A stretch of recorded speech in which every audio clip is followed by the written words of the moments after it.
So our last speaker for the day is Erica Collingwood, who is a wonderful key support worker. She lives and breathes young onset dementia, really, and she is just so passionate. And she's going to be sharing some of the initiatives that she's involved in down in Canterbury. Again, another little dose of inspiration for us all. So thank you, Erica. Sure, thank you, Sue.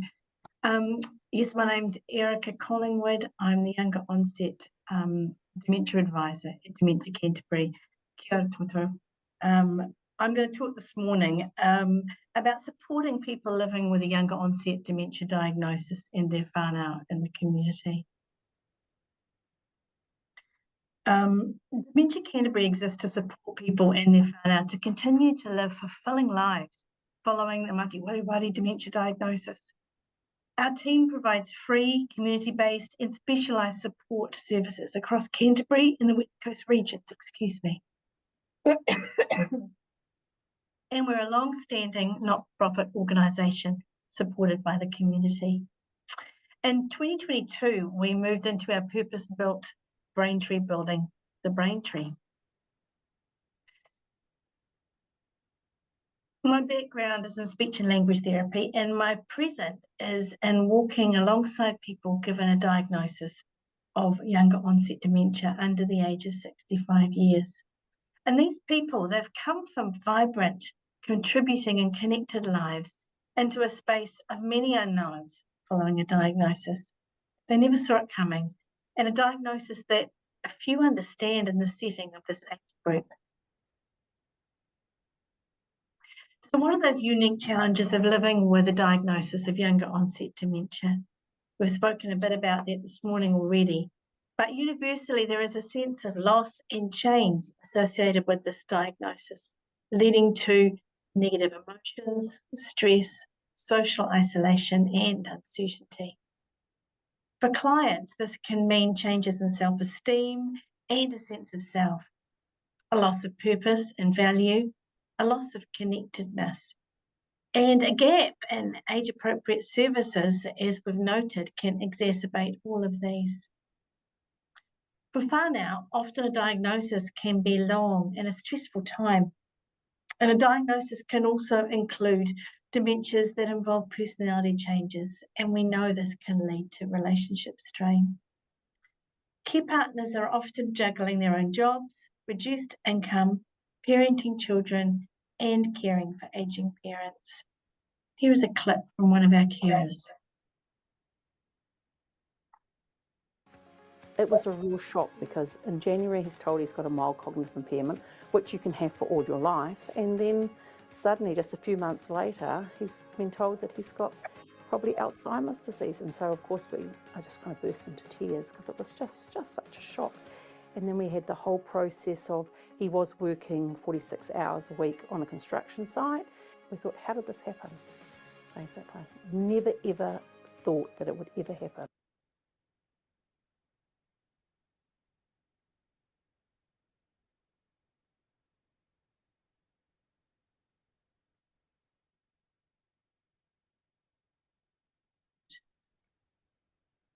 Research. The Angela report from the UK has been an important influence on thinking. Being the largest study of younger onset clients to date, and aligns with a lot of what Bridget's already told us today. Additionally, policy. The New Zealand Dementia Mati Wareware Action Plan provides a mandate for our services, and it states that post-diagnostic support for clients is critical to living their best possible lives. Cultural awareness.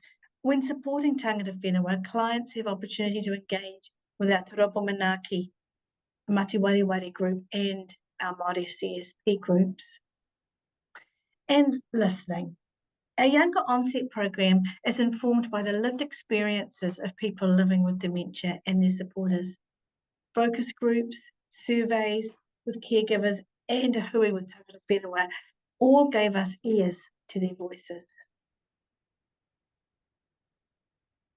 So what are the important components of that post-diagnostic support that we've learned from research?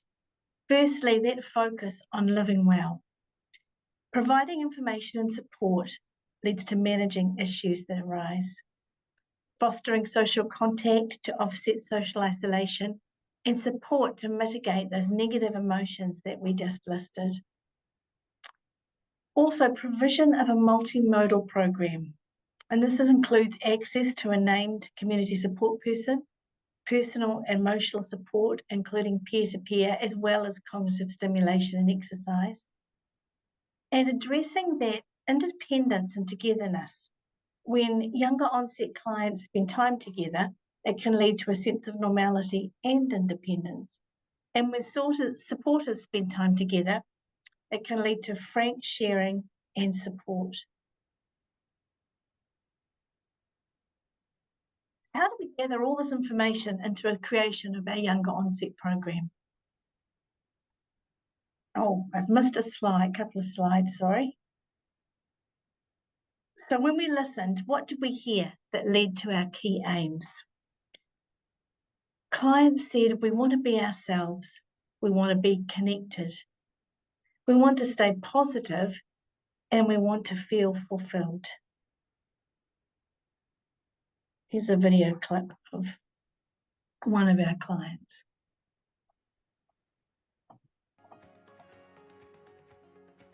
Hi, I'm Mike and I've got dementia for the last probably nearly 2 years. You know, you're alone a lot of the time and it's hard to explain to someone what it's like.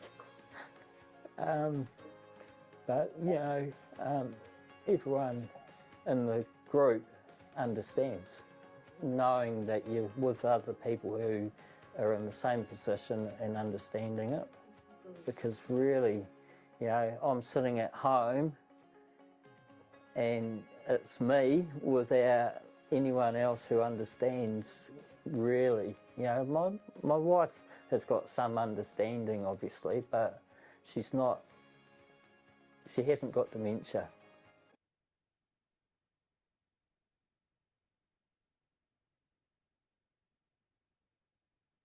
Erica, your mic.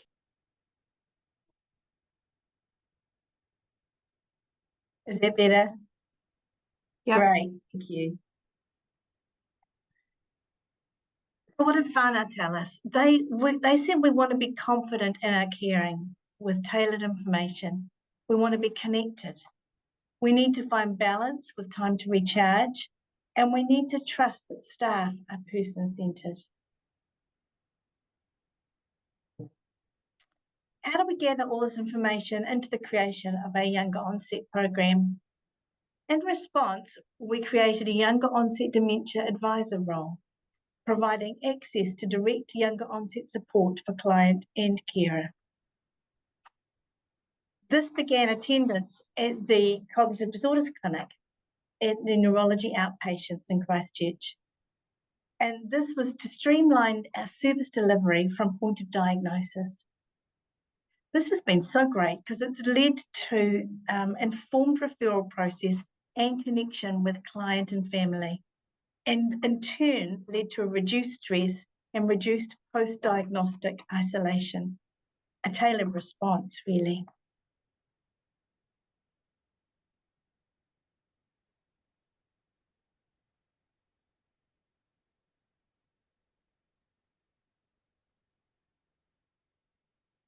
One of the things at Dementia Canterbury, and particularly having a dedicated young onset dementia worker, so Erica, has been just incredibly valuable, that I can actually say to people that, look, Erica is, you know, from Dementia Canterbury, she'd love to get in touch with you in the next week or so to discuss what we've just been going through. And I think that is a really powerful thing to be able to give people, so they're not just walking out the door with, you know, what is often some pretty devastating news or confronting sort of news, and there is that sort of immediate follow-up. And also, obviously, with a different focus to the way that I'm bringing things. So that's been incredibly.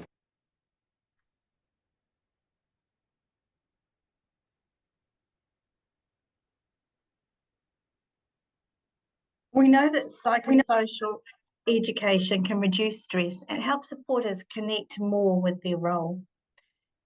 Education provides knowledge and develops strategies to better understand changes in behaviour and personality. Also, practical timing for these education opportunities is important for younger onset populations.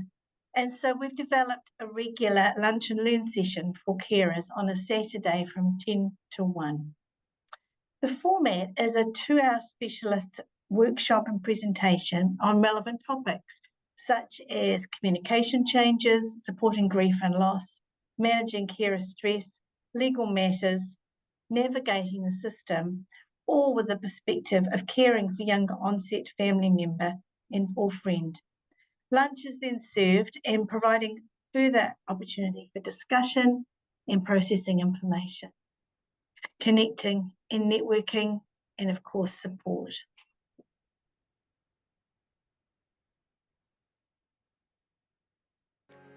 The lunch and learns have been really, really good for me. I mean, I'm a professional person, right? So I really enjoy having detailed information, and I like structured information. And the good thing about lunch and learn is that you get really capable people running through sort of PowerPoint presentations, but also bringing in their personal experience. And we've had nurses, we've had people that work within the system and that. And to me, you can actually explore it. I mean, you can look at a lot online through the web, but in actual fact, the face-to-face hearing from these people and then having a coffee afterwards or during the sessions and talking to others it's gold. It's really, really good. My name is Ilona Warren, and I am a carer to my sister, who's 15 years younger than me. I find that each time we come, we're given so much information, and you know, and everybody's busy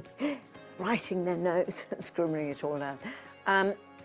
But often the real things come out in the questions, or when we sit in circles.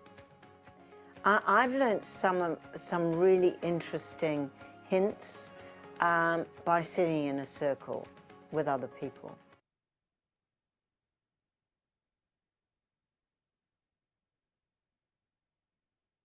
Literature supports meaningful activity for people living with younger onset dementia to stay strong, connected and engaged. So our Tuesday Younger Onset group is a weekly peer group that meets for 3 to 4 hours on a rotational format. Week 1 of the month is our walk and talk, and this provides exercise, social connection, and just being outdoors, which echoes normal activity.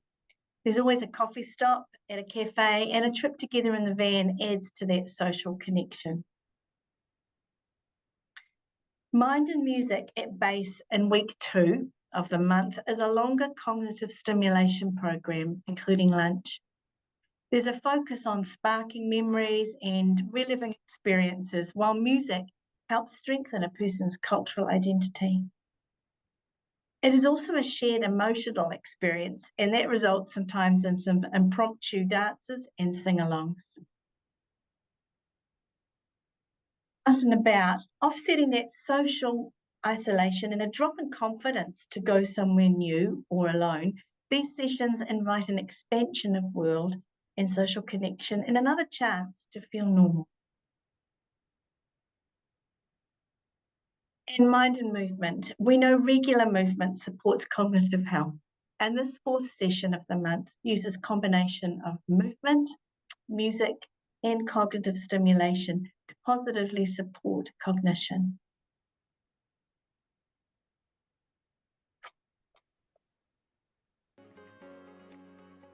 I'm pretty confident anyway, but it gives me something to look forward to, and we do some great stuff. As you know, we go to walks and we go to nice places and we have fun, and that to me is if you're feeling happy, who wouldn't want to come to it and say, yeah, I love it, and you're like part of the family.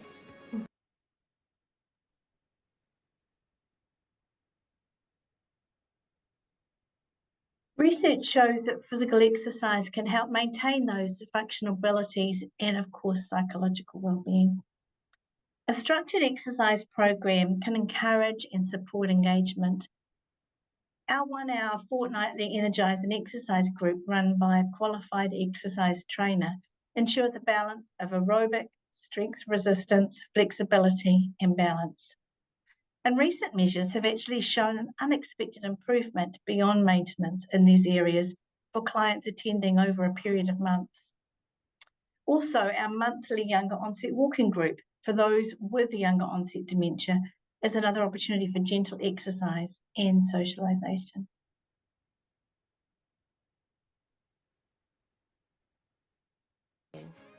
The Braintree Wellness Centre includes a specialised gym for people with neurological conditions. We hold a fortnightly Energise and Exercise session there for clients with younger onset dementia mati wari, providing a tailored group exercise program in a fun and social environment.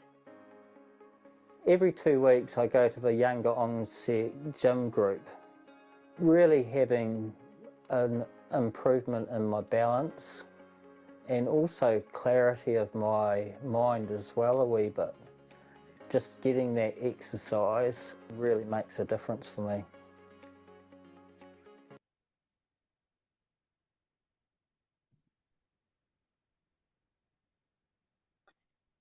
Discomfort around a lack of awareness in the community can sometimes lead to embarrassment and reduced confidence in our social situation.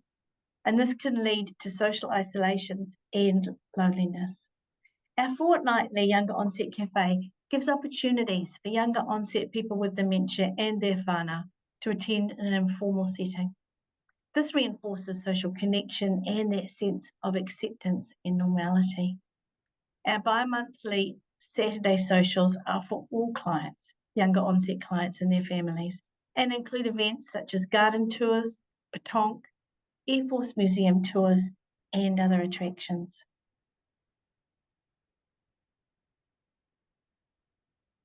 So for this person-centred program, what has their response been?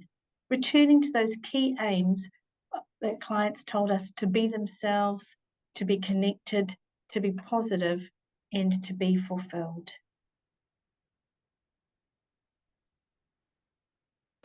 We have a lot of support, the opportunities to do things individually or as a group, and yes, no, very exciting. What's happening next? So pleased that I met you guys and you encouraged me to do this, and that my daughter bullied me into doing it, because it's the best thing that's happened to me in a very long time. So in my mind, it is a meeting of other people with a like condition, if you like, and we do really interesting stuff when we get together, and it's always happy and it's challenging. Tuesdays are Sarah's special day. She loves Tuesdays.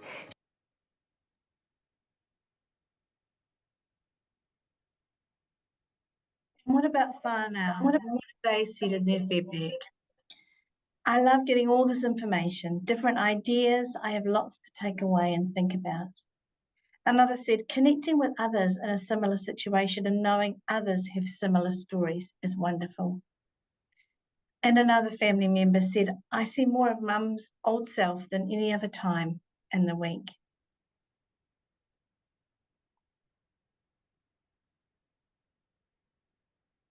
So offering a place of connection, belonging, and purpose has made a real difference to our clients and their families impacted by this diagnosis of younger onset dementia.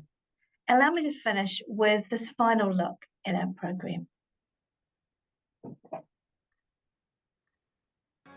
We want this to be a partnership where people walk alongside us and others living with younger onset dementia and their whānau in the community, that no one walks alone. Having a designated younger onset program is something that we'd like to see throughout the country. We appreciate that people who are younger have very different needs, and that the mainstream dementia services don't meet those needs, and they don't meet the needs of whānau. We want this to be about connection, and for the journey not to be one that people take alone, but in partnership with us and with other people living with younger onset dementia.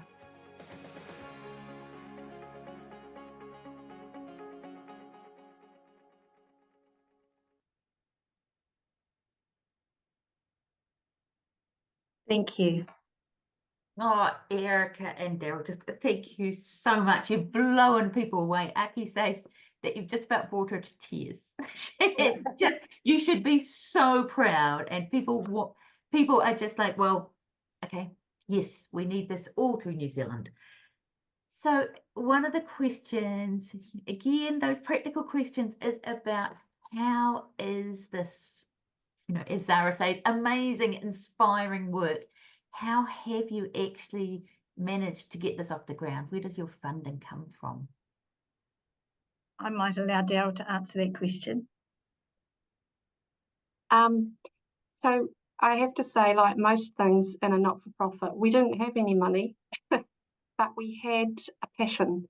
And so we started without any funding. But what we did is get 2 years of funding to research what we were doing. And we got that from Rata. Thank you, Rata. And then we had the wonderful Susan G sitting there, who was our lead researcher, who helped us put that research together and publish that research. And that then allowed us to negotiate partial funding with Te Whara Ora. But the reality of our current program is that less than a third of our younger onset program is funded by contract. The rest is provided from, as the rest of the not-for-profit sector do, from other sources, from donors, from philanthropic trusts, etc., etc. I guess, it's one of the challenges that we all face, that, sometimes you can't wait for the funding. You have to do something to get the funding. For us, that's worked in this instance, but the challenge is that once you start, how do you continue and how do you grow it? The demand is such now that, we've got over 140 people with younger onset dementia as part of our service, and we could run our program, many, many more times than we're currently doing, but we don't have the resource to do so. There's so many comments coming through about how emotional people are. It is so special, the work that you're doing. And I think that, Erica, one of the things that you were saying that is so true is about how, and Etu mentioned this, about how supporters need to believe that this is a type of respite, if you want to call it that, but is going to benefit the person.